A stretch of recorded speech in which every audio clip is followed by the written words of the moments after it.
Atos, capítulo 3, a partir do versículo 1 ao versículo 10, é o texto de leitura da meditação na manhã de hoje. A porta de Formosa. Como você vai ficar a partir desta mensagem? A porta de Formosa ou dentro do templo? Há uma grande diferença em estar na porta e entrar dentro do templo, né? Aleluia. A porta de Formosa ou dentro do templo? Como você vai reagir após essa mensagem de hoje? Amém? Atos capítulo 3, versículo de 1 a 10, você encontrou? Amém? Amém. Glória a Deus. Aleluia. Assim diz a palavra do Senhor Todo-Poderoso. Pedro e João subiam ao templo para a oração da hora nona.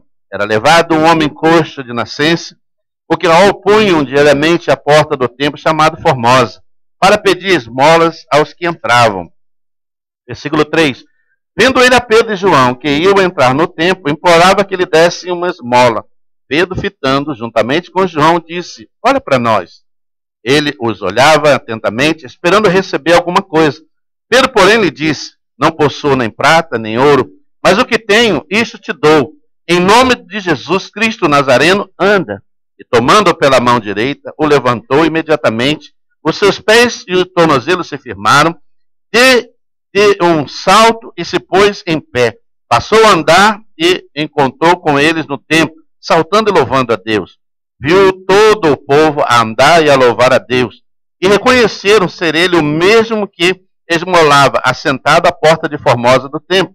E se encheram de admiração e assombro, por isso lhe aconteceram.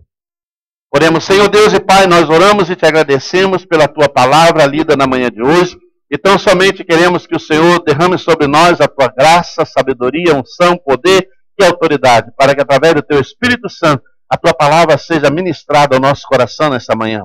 Tira, Senhor, toda barreira, todo impedimento, toda dureza, incredulidade, agravadamente do ouvido, do coração, mas que nada nos impeça de ouvir a tua voz na manhã de hoje. Fala conosco, Senhor. Queremos estar receptivos a receber a tua palavra, para que esta, ao cair em nós, frutifique para o propósito para o qual tu há designado nessa manhã. Em nome de Jesus nós oramos e te agradecemos.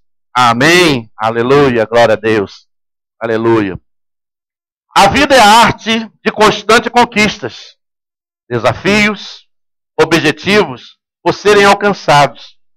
Daí não dá para ficar acomodado esperando que o maná ou as cordonizes caiam do céu. Porque aquele que não luta pelo futuro que quer, deve aceitar o futuro que vier.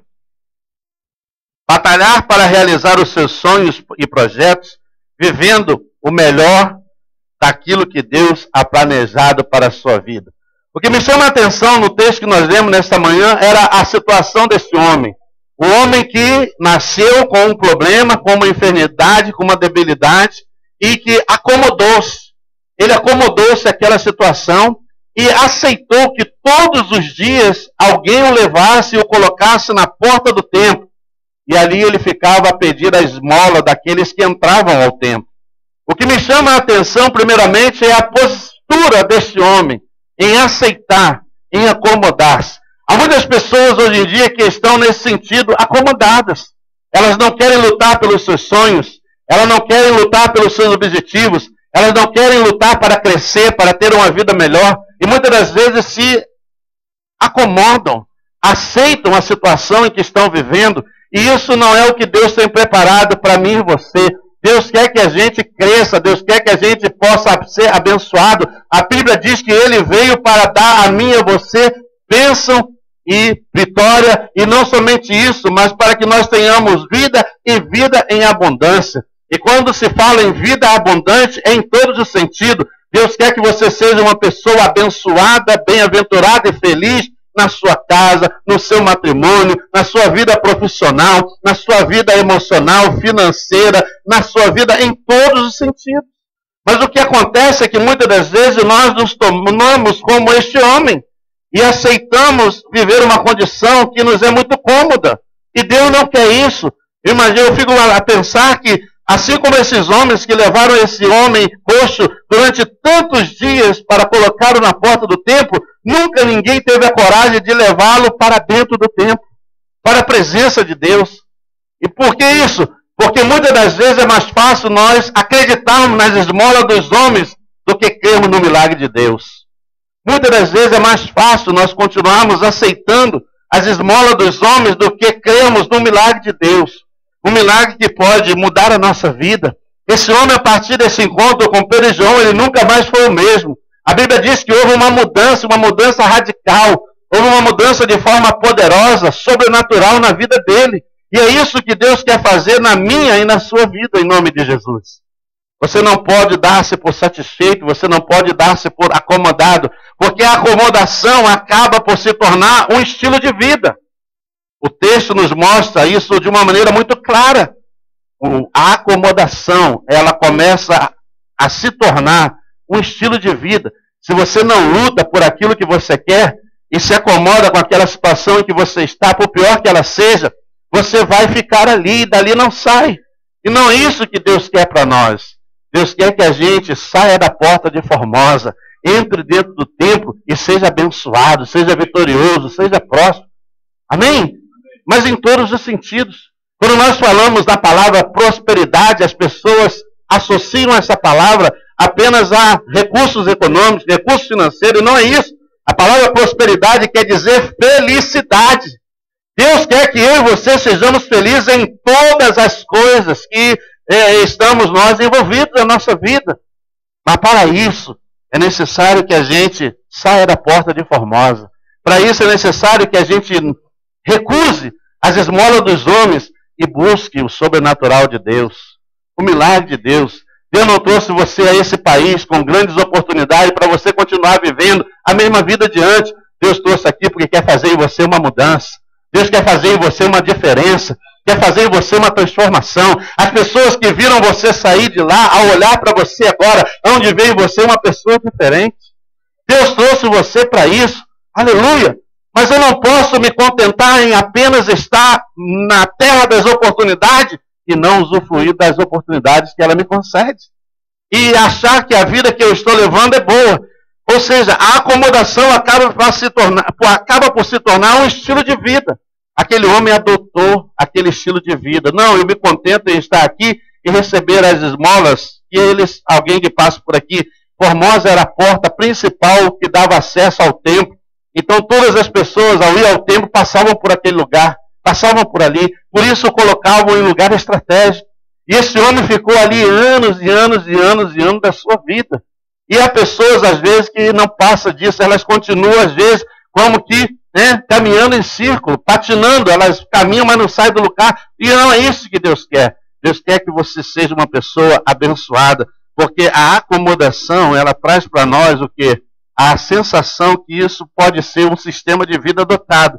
A Bíblia diz aqui, a palavra que diz o texto: Pedro e João subiram ao templo para a oração da hora nona e era levado um homem coxo de nascença, o qual punham diariamente à porta do templo, chamada Formosa, para pedir esmola aos que entravam. Atos capítulo 3, versículo 1 a 3.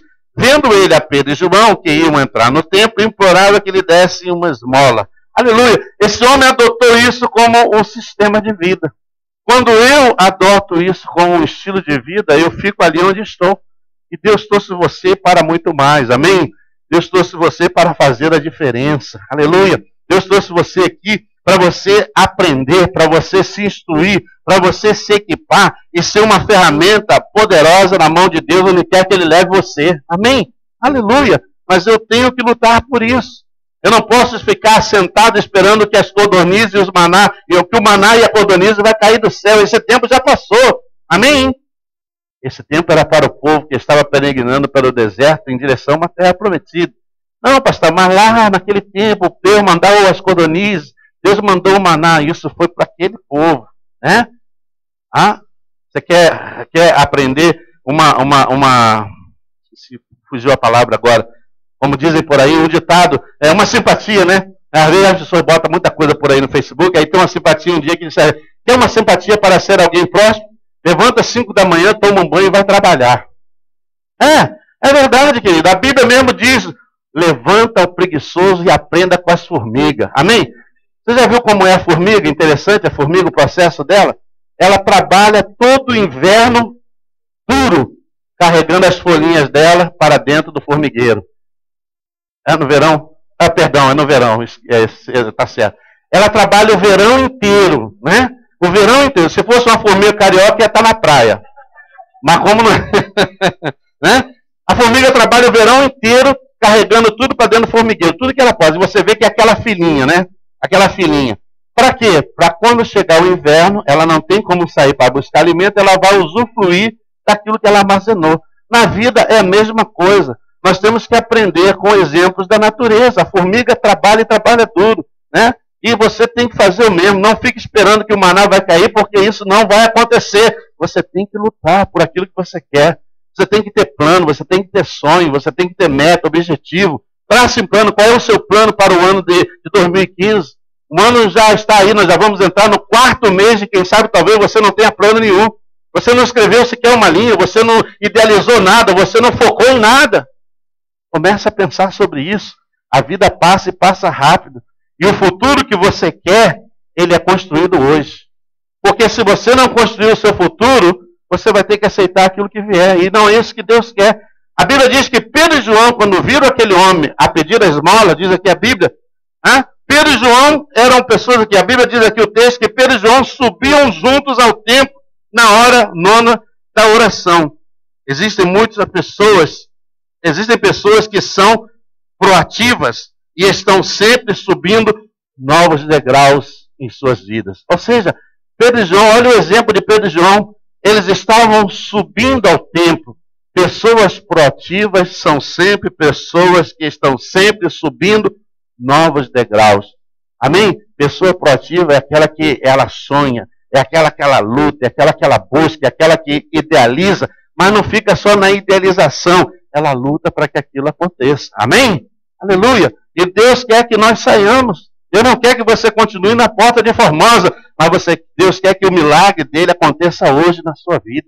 Na área que você necessita. Ah, pastor, eu necessito um milagre no meu casamento, eu necessito um milagre na minha vida familiar, eu necessito um milagre na minha vida profissional, eu necessito um milagre. Aqui está o exemplo, existe aqui vários jovens que saíram de um país de grande dificuldade, seus pais estão lá trabalhando, dando duro para mantê-los aqui, e eles vieram aqui e vieram com uma missão séria. Eles vieram aqui para honrar o sacrifício dos seus pais, que estão lá trabalhando duro para dar a eles a condição que eles não tiveram, de estudarem, se formarem, serem alguém para fazer a diferença, né? Para construir uma família de forma melhor, para dar aos filhos deles o que eles talvez não tiveram. Amém? Assim tem que ser. E eles precisam tomar isso como uma responsabilidade pessoal. Eles precisam entender que eles não vieram aqui dar um passeio, eles precisam entender que eles não vieram aqui para fazer farra, para andar em orgia, não. Eles vieram aqui para estudar, para se dedicar, para se formar e honrar os seus pais levando o canudo de volta. Amém? É isso, meu irmão. Então eles estão aqui, eles estão lutando. Agora imagine você se eles viessem para cá, como muitos eu sei que acontece. Vem para cá com o propósito de estudar, chega aqui na facilidade, já compra carro, já entra com má companhia, se mete em gandar, em farra e a vida passa e não acontece nada, né? Então, irmão, na nossa vida tem que ser diferente. Deus chamou você para você sair da porta de Formosa. Quem sabe você já está aí há alguns anos, talvez não tanto tempo como aquele homem estava, mas se você ainda está há algum tempo, é tempo de você sair daí, porque a Bíblia diz, olha o que diz a palavra lá em Eclesiastes capítulo 9, versículo 10. Eclesiastes capítulo 9, versículo 10. Aleluia, abra comigo a sua Bíblia. Eclesiastes capítulo 9, versículo 10. Olha o que diz aí a palavra do Senhor. Aleluia. Eclesiastes capítulo 9, versículo 10. Pessoas como Pedro e João que subiam ao templo na hora da oração, pessoas proativas, estão sempre galgando novos degraus em suas vidas, estão sempre crescendo, estão sempre produzindo. Olha o que diz aqui, capítulo 9 de Eclesiastes, versículo 10, ele diz: tudo quanto te vier a mão para fazer, faze-o conforme as tuas forças, porque no além, para onde tu vais, não há obra, nem projetos, nem conhecimento, nem sabedoria alguma. Amém? Então, meu irmão, o tempo de construir é hoje, é agora. Amém? Não fique esperando a vida passar, né? Não fique esperando o tempo. O tempo, ele não resolve. O tempo amortece. Se você não lutar por algo agora, não pense que isso vai chegar grátis na tua vida. Não. Você tem que lutar. Deus, em todo o tempo das Escrituras Sagradas, ele prometeu Jericó. Jericó estava vazia, de portão aberto, esperando o povo entrar e tomar posse? Não. A Bíblia diz que ela estava fechada, ninguém saía, ninguém entrava, muito bem guardada e vigiada. Eles tiveram que lutar para entrar lá dentro. A terra da promessa estava desocupada? Não. Haviam lá os amorreus, heteus, jebuseus, tudo eus. Estavam lá. A terra era boa? Era. Deleitosa? Era. Era a promessa de Deus para ele? Era. Mas eles não lutaram para possuí-la. Na nossa vida é a mesma coisa. Há inúmeras promessas na Bíblia Sagrada para mim e você, mas eu tenho que lutar por elas. Eu tenho que vencer, eu tenho que enfrentar a barreira, eu tenho que enfrentar a dificuldade. Porque, querido, não existe vitória sem batalha. Amém? Não existe. Você tem que lutar, você tem que se esforçar, você tem que fazer a sua parte, né? Você tem que fazer aquilo que é necessário. Aleluia. E a Bíblia diz que este homem já estava adotando aquilo como estilo de vida. Você não pode adotar isso como estilo de vida. Amém? Eu nasci numa família pobre de 6 irmãos. Minha mãe lavava roupa para fora, fazia faxina nas casas das pessoas. Meu pai era um biriteiro, tomava todas, caía na rua, se envolvia com mulher. Nós tínhamos uma vida destroçada. Quando eu fui conhecer o que era morar numa casa com luz dentro da casa, eu já era grande. Quando eu fui conhecer o que é morar numa casa que eu abro a torneira e a água sai, eu já era grande.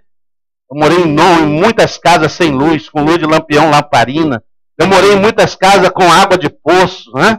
Ninguém ficava doente, né? Ninguém tinha problema, né? Todo mundo ali saudável, né? Vivo numa família pobre.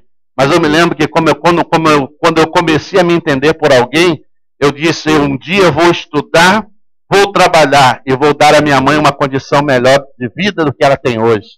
E Deus honrou isso. Eu trabalhei, eu estudei, acordava às 5:30 da manhã, de segunda a sexta, tomava um ônibus lotado em pé. A Mônica sabe onde lugar. Eu morava na época no Colubandê. Talvez você nunca tenha ouvido falar desse lugar. Né? Colubandê. Eu pegava um ônibus lotado que às vezes tinha que ir pendurado na porta, esperando um jeito para entrar para dentro dele. Em pé, o ônibus lotado, até chegar lá na Leopoldina. Quando descia na Leopoldina, pegava um outro para a Ilha do Governador. Uma viagem. Anos e anos a fio, né? Saía do trabalho correndo para a escola, estudava até quase 11 horas da noite. Depois ia para lá, para o ponto do ônibus, esperar o ônibus. Horas esperando o ônibus. E às vezes, quando o bandido vinha, você dava sinal e ele passava direto. Misericórdia, Jesus. Hã? Quantas vezes eu chegava em casa, tomava um banho, comia alguma coisa e ainda ter que fazer trabalho, porque eu tinha que entregar na classe, né? Mas tudo isso que é esforço, sacrifício, luta, né? Quando as pessoas às vezes olham para a nossa vida, a irmã Leia é uma irmã abençoada, tem um filho que mora nos Estados Unidos, tem não sei o que. Mas olha, não foi fácil para nenhum de nós. Mas uma coisa eu digo, minha mãe sempre inculcou em nós, e a bênção de Deus, o nosso esforço e trabalho é o que nos garante a vitória. Amém? Então, querido, saia da porta de Formosa, saia dessa acomodação. O coxo da porta de Formosa é o exemplo claro de uma pessoa acomodada. Por quê? Era pobre, continuou pobre. Ele era pobre e aceitou isso como um estilo de vida. Você pode até ter nascido, como eu acabei de dizer, você pode ter nascido numa família pobre, mas você pode fazer por onde mudar isso. Amém? Eu louvo a Deus, porque meus filhos, eles não são perfeitos, eles têm vários defeitos, mas uma coisa que eles aprenderam conosco é lutar para vencer. E estão lá, todos dois, muito bem sucedidos, caminhando, batalhando as suas coisas, os seus objetivos, suas metas. Né? Estão lá, um já está com apartamento, já está com terreno, já está pensando em passar essa crise, já procurar uma outra empresa que dê a ele um caminho internacional, porque ele não quer ficar só ali. Não, pai, ficar só aqui nessa companhia trabalhando local, isso não quero só isso, não. Eu quero ser um global, eu quero poder viajar para várias partes do mundo. É isso mesmo. Então luta, batalha. Saiu daqui com uma universidade, chegou no Brasil, meteu a cara no mestrado, fez o mestrado, defendeu a tese, está lá formado. Amém? Glória a Deus. A esposa dele, mexicana, aprendeu um português, dando tropeço conosco, frequentou aqui a igreja, foi para o Brasil, começou a estudar, aprendeu português, fez a primeira prova na faculdade, para entrar na faculdade, não passou. Ela desistiu? Não, ele encorajou ela, animou ela. Ela estudou mais, tentou, passou, já está lá na faculdade, já acabou o primeiro semestre. Amém? Aleluia. Daqui a pouco ela vai estar aí com o canudo na mão. Aleluia. Então, querido, é isso, é esforço.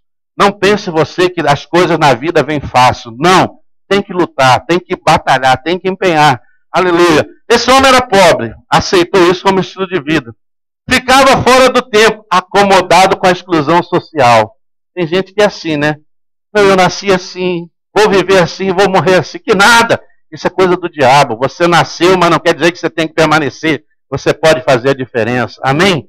Esse homem aceitou a ser excluído. Ele era uma pessoa excluída da sociedade. Todo mundo ia para dentro do templo, ele era o único ficado lá de fora. Né? Aleluia. Na nossa vida, às vezes, é assim. A gente só vê as pessoas crescerem, progredirem, prosperarem, avançarem, e a gente fica sempre para trás. Por que ficamos? Porque talvez a gente ainda esteja fora da porta, esteja fora do tempo. Deus quer que você entre, aleluia. Era sempre conduzido por outras pessoas, pessoas que não têm iniciativa própria. Amém? Elas só andam se alguém pegar ela para a mãozinha e levar. Amém? Você tem que ter sua própria iniciativa. Os seus sonhos são os seus sonhos. Os seus planos são os seus planos. Os seus projetos são os seus projetos. E você é que vai ter que lutar por ele. Esse homem era um homem que era sempre conduzido por outras pessoas. O que significa isso? Era uma pessoa sem iniciativa própria. Você tem que ter iniciativa. Aleluia. Estava sempre pedindo esmola, mesmo estando à porta do templo, não aspirava por algo sobrenatural da parte de Deus na sua vida. Tão perto da bênção e tão longe dela. Né? Então, muitas das vezes isso acontece. Há muitas pessoas que conhecem a palavra, conhecem a Deus, sabem como Deus atua, mas se contentam em não buscar em Deus a bênção, a vitória, a prosperidade, a solução dos seus problemas. Né? Então, meu irmão, você tem que ser uma pessoa proativa. Você tem que dizer, Senhor, nessa manhã eu quero sair daqui, mas de forma diferente. Nessa manhã eu vou dar um basta nessa situação. Nessa manhã, Senhor, eu vou sair da porta e vou entrar no templo. Vou entrar no sobrenatural de Deus. Vou entrar no milagre de Deus que traz à existência pela minha fé aquilo que eu não vejo, mas que creio. Amém? É assim que acontece, querido. É assim que acontece. Aleluia. Glória a Deus. Você tem que visualizar, você tem que sonhar. Porque o sonho alimenta as nossas expectativas. Você tem que sonhar. Sonhar não é pecado. Sonhar com uma vida abençoada não é pecado. Pecado é você deixar que isso tome conta do seu coração. É outra coisa, né? Onde estiver o teu coração, aí estará o teu tesouro. Isso é outra coisa. Mas você pode sim, meu irmão, almejar uma vida abençoada, uma vida próspera, uma vida melhor sim. E você tem que lutar por isso. Olha o que diz a Bíblia lá em Efésios capítulo 5, versículo 14. Vamos lá.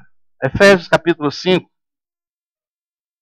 Efésios 5, versículo 14. Aleluia. Efésios capítulo 5, 14. Olha o que diz aí. Muitas das vezes o que falta em nós é esta atitude. Aquele homem era um homem acomodado. Aquele homem era um homem sempre conduzido por outras pessoas. Era um homem que estava adotando aquela situação como um estilo de vida. E muitas das vezes o que falta em nós é o que diz aqui a palavra em Efésios 5,14. Olha o que diz aqui em Efésios 5,14.